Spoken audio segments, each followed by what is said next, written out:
अब आप भी हमारे पसंदीदा टॉयज ऑर्डर कर सकते हैं www.puntoonkids.com से। Link is in the description. Gattu Chinki और फिशिंग। गट्टू और चिंकी हमेशा की तरह दोनों हॉल में बैठे टीवी देख रहे होते हैं। पापा उनके पीछे बैठकर अखबार पढ़ रहे होते हैं और मम्मी किचन में काम कर रही होती है। तभी दरवाजे पर से आवाज आती है, मच्छी ले लो, मच्छी, एकदम ताजा ताजा मच्छी। मच्छी कैसी ताजा होती है? वो कोई फल थोड़ी है। अरे बेटा, एकदम पौंड से ताजा पकड़ कर लाए होंगे अंकल। आप सभी बातें क्या कर रहे हो? जाओ मच्छी खरीद लो। पापा दरवाजा खोलते हैं और गट्टू चिंकी भी पीछे आकर खड़े हो जाते हैं। वाओ, इनकी टोकरी में इतनी सारी फिश है। हाँ देखो ना चिंकी, इतने सारे कलर की अलग अलग फिश। ये पकड़कर लाए कैसे? बेटा वो फिशरमैन है, गांव से फिशिंग करके आई। उनके पास सब तरह की फिश है, देखो। इनको पकड़ते कैसे है? ये कैसे सहेज कर रखते हैं? इसके अलग अलग तरीके होते हैं बेटा। पता है, मेरा मन कर रहा है अभी फिश को पकाकर खा जाऊं। लेकिन मुझे फिशिंग करनी आती ही नहीं। अब आप भी हमारे पसंदीदा टॉयज ऑर्डर कर सकते हैं www.puntoonkids.com से। Link is in the description. अरे बाबा, इनको पकड़कर सीधे पानी के टैंक में रखा जाता है।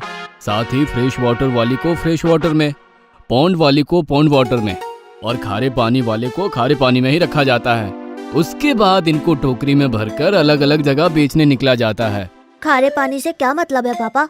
अरे समुद्री पानी बेटा, उसमें नमक होता है ना, इसलिए उसको खारा पानी कहते हैं। अच्छा पापा, फिशिंग कैसे करते हैं? मुझे भी देखना है। ठीक है, आप सभी इस रविवार को तैयार रहना, हम फिशिंग करने के लिए जाएंगे। आप लोग सुबह जल्दी उठ जाना, लेकिन हाँ, हम पास के गांव में एक बड़ा तालाब है, वहाँ पर फिशिंग करेंगे। मैं उसके लिए नेट ले आऊंगा और कांटा भी। क्या हम ही पकाकर खाएंगे फिश को? हाँ, एकदम फ्रेश नेचुरल तरीके से। रविवार के दिन सभी लोग तैयार होकर सुबह सुबह ही निकल जाते हैं। गट्टू और चिंकी आपस में लड़ने लगते हैं। मैं पापा के साथ आगे की सीट पर बैठूंगा। नहीं, मैं बैठूंगी। अरे लड़ो मत आपस में। आधे रास्ते गट्टू और आधे रास्ते चिंकी आगे की सीट पर बैठेंगी। अभी ठीक है? अभी चिंकी आप आगे की सीट पर बैठ जाओ। ये आई एम सो हैप्पी। गट्टू पीछे बैठ जाता है। बहुत ही सुंदर रास्ते से होते हुए सभी लोग एक तालाब के किनारे पहुंच जाते हैं। अरे कितनी सुंदर जगह है पापा। इतना बड़ा तालाब, यहाँ ना जाने कितनी मछलियाँ होंगी। हाँ, बहुत सारी। ये जगह फिशिंग के लिए ही प्रसिद्ध है। पहले मैं आप सबके लिए टेंट भी सेट कर देता हूँ। आओ, आपको टेंट लगाना सिखा दूँ। पापा गाड़ी की डिक्की से टेंट, फिशिंग की जाली और डंडा निकालते हैं। मम्मी खाने पीने के सामान की टोकरी नीचे उतार देती है। गट्टू, ये देखो, ये ऐसे लगाते हैं टेंट, इसको समझ लो। आप लोग फिशिंग करो, तब तक मैं बारबेक्यू लगा देती हूँ। उसमें मछली सेकेंगे पकड़ने के बाद। वाह मम्मी। थोड़ी देर में टेंट को सेट करने के बाद पापा मछली पकड़ने वाला नेट खोल देते हैं और सब लोग तालाब के किनारे खड़े हो जाते हैं। गट्टू, ये लो, तुम पकड़ो ये नेट और थोड़ी देर चुपचाप बैठे रहना, हिलना मत। हिलना क्यों नहीं पापा? अरे उससे मछलियों को पता चल जाता है कि ये उनको पकड़ने के लिए धागा है, वरना वो कांटे को पकड़ लेती है। चिंकी, तुम भी जब गट्टू का हाथ दुख जाए तो ये नेट पकड़ लेना। ओह अच्छा। और हाँ, जैसे ही थोड़ा भारी लगे ये नेट, इसकी डोरी को समेटना शुरू कर देना। ओके पापा। चिंकी पास में बैठी होती है। आधे घंटे से ज्यादा बीत जाता है। गट्टू थक हार कर उबासियां लेने लगता है। गट्टू, अगर तुम थक गए हो तो मैं पकड़ लेती हूँ नेट को, तुम तब तक रेस्ट कर लो। ठीक है चिंकी, लेकिन 10 मिनट बाद मैं वापस ले लूँगा। क्या पापा, इतनी देर लगती है इसमें तो? हाँ बेटा, फिशिंग में तो टाइम लग जाता है। जब तक फिश कांटे में ना फंसे तब तक तो धीरज रखना ही होगा। चिंकी डंडे को पकड़कर बैठ जाती है। तभी उसको थोड़ी सी हलचल लगती है। लगता है जैसे डंडा भारी हो गया हो। पापा, मुझे अंदर खींच रही है, तो इतनी बड़ी फिश है। पापा तुरंत दौड़कर आते हैं और डोरी खींचने लगते हैं, जिससे डोरी ऊपर आने लगती है। धीरे धीरे उसमें फंसी मछली भी दिखाई देने लगती है और गट्टू चिंकी खुशी के मारे उछलने लगते हैं। पकड़ ली, हमने फिश पकड़ ली। मैंने पकड़ी गट्टू, तुमने नहीं। तो क्या हुआ, इतनी देर तो मैं पकड़ कर बैठा था। अरे तुम दोनों लड़ो मत और मछली पकड़ लेना, ये आखिरी थोड़ी है। तभी चिंकी की नजर मछली पर जाती है। वो तड़प रही होती है। अरे मम्मी, ये कितनी तड़प रही है। हाँ बेटा, क्योंकि ये पानी से बाहर आ गई है। याद है ना पोयम? हाँ मम्मी, मछली जल की रानी है, जीवन उसका पानी है, हाथ लगाओ डर जाएगी, बाहर निकालो मर जाएगी।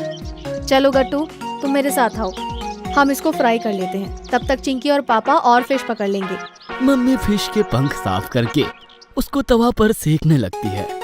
उधर चिंकी खुशी के मारे तालियां बजाती है। वाह मम्मी, इतनी फ्रेश फिश, आज तो मजा आ जाएगा। हाँ बेटा, आज सच में मजा आ जाएगा। अरे बाबा, बड़ी मछली आ गई, तो क्या ये डोरी टूट नहीं जाएगी? नहीं चिंकी, हम दोनों मिलकर उसको फटाफट ऊपर खींच लेंगे। हाँ, ये अच्छा आइडिया है। जैसे ही फिश आए तो मुझे बता देना। गट्टू डोरी को पानी में डालकर चुपचाप बैठा होता है। तभी पापा को लगता है कि ऐसे तो दोनों थक जाएंगे। अरे गट्टू, मुझे तो मैं करता हूँ, तुम थक जाओगे।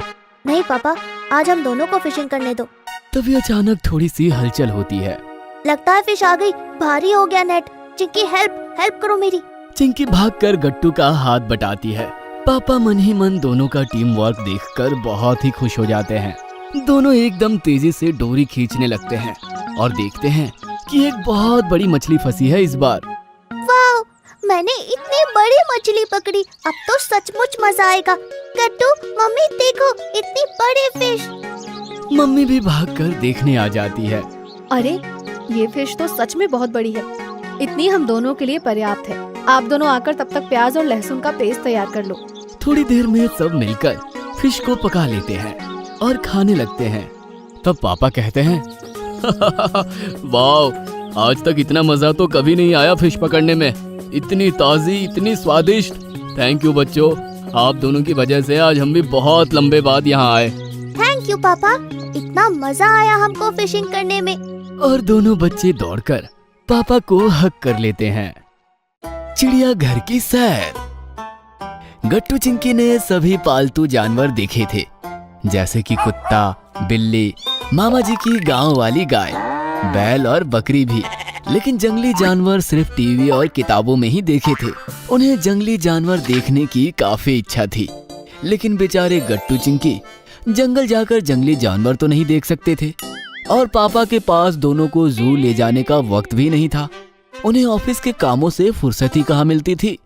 बेचारे गट्टू चिंकी पापा से जू ले जाने की जिद करके बोर हो गए थे। लेकिन एक दिन कमाल हो गया, जू देखने का मौका उनके पास खुद चलकर आया।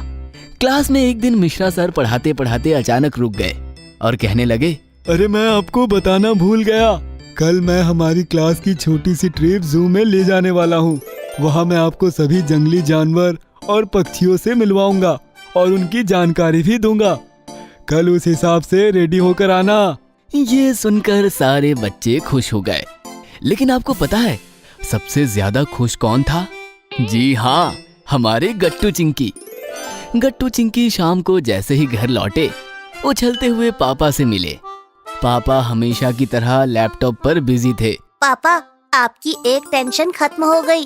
अरे भाई, कौन सी टेंशन? हमें जू ले जाने की। जू?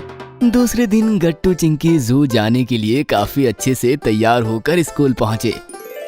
उछलते हुए बस में बैठ गए और बस चिड़ियाघर की तरफ निकल पड़ी। आधे घंटे बाद बस शहर के बाहर बसे हुए एक बड़े से चिड़ियाघर के सामने जाकर रुक गई। सारे बच्चे लाइन में नीचे उतरे और चिड़ियाघर के सामने जाकर खड़े हो गए। बाहर एक टिकट काउंटर था। पास ही में एक बड़ा सा बोर्ड था जिस पर कुछ सूचनाएं दी गई थी। बच्चों, बोर्ड को अच्छे से पढ़ लो और समझ लो कि जू में हमें कैसे बिहेव करना है। गट्टू चिंकी ने बड़े ही ध्यान से बोर्ड पढ़ा। चलो अब अंदर चलते हैं। लेकिन सर टिकट्स। डोंट वरी गट्टू, जू के टिकट ऑनलाइन भी निकाले जा सकते हैं। मैंने कल ही हम सबके टिकट्स निकाल लिए थे। बच्चे अंदर पहुंचे तो मानो उन्हें ऐसा लग रहा था कि वो किसी नई दुनिया में आए हैं।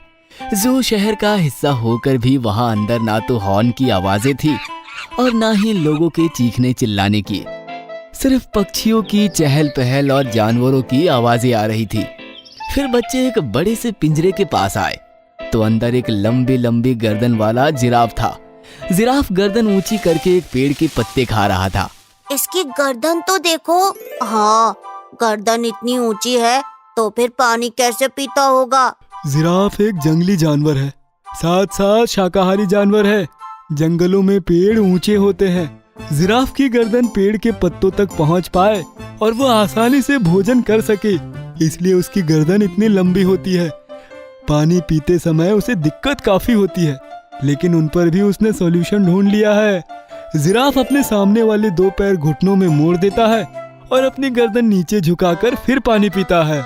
इस प्रकार मिश्रा सर बच्चों को एक एक जानवर दिखाते गए और उनकी जानकारी देते गए। बच्चों ने हिरन, जेब्रा, लंगूर जैसे कई जानवर देखे।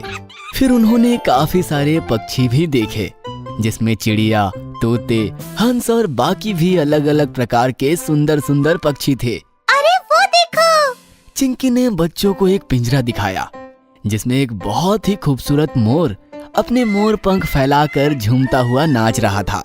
मिश्रा सर ने बच्चों को पानी में तैरती हुई मछलियां, मगरमच्छ जैसे और भी जानवर दिखाए। सांप देखकर तो बच्चे काफी डर गए। ब्लैक किंग कोबरा तो सबसे खतरनाक दिख रहा था। फिर वही जू में बैठकर सबने खाना खाने का प्रोग्राम भी बनाया। खाना खाते हुए मिश्रा सर बच्चों के प्रश्नों का समाधान भी कर रहे थे। सर, क्या इन जानवरों की पूरी देखभाल होती है यहाँ? हाँ, उनका खाना पीना, डॉक्टर, दवाई सबकी व्यवस्था जू में ही होती है। उसके लिए बहुत से अफसर और मजदूर दिन रात काम करते हैं यहाँ पर। सर, प्यारे प्यारे जानवरों को पिंजरे में कैद करके क्यों रखा जाता है? इन्हें खुला क्यों नहीं छोड़ दिया जाता? Good question Chinki. लेकिन ऐसा नहीं है कि जंगल के सभी जानवर यहाँ कैद हैं। बस हर जाति प्रजाति का एक एक जीव यहाँ रखा गया है। उसके कई कारण हैं।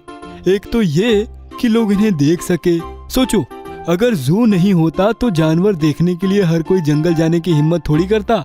दूसरा कारण है, जानवरों की स्टडी करने के लिए उनकी पूरी स्टडी की जाती है यहाँ। यह स्टडी जानवरों के लिए भी फायदेमंद साबित होती है और हम मनुष्यों के लिए भी, क्योंकि हमें एक साथ एक धरती पर रहना है तो एक दूसरे को समझना तो पड़ेगा ही। इस प्रकार मिश्रा सर ने बच्चों को और भी काफी जानकारी दी।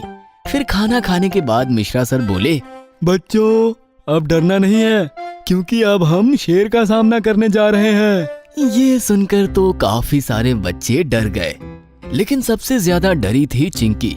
चिंकी तो टाइगर देखने भी आना नहीं चाहती थी, लेकिन फिर गट्टू और मिश्रा सर भी उसे समझाने लगे। बेटा, टाइगर पिंजरे में है, वो हमें कुछ नहीं करेगा।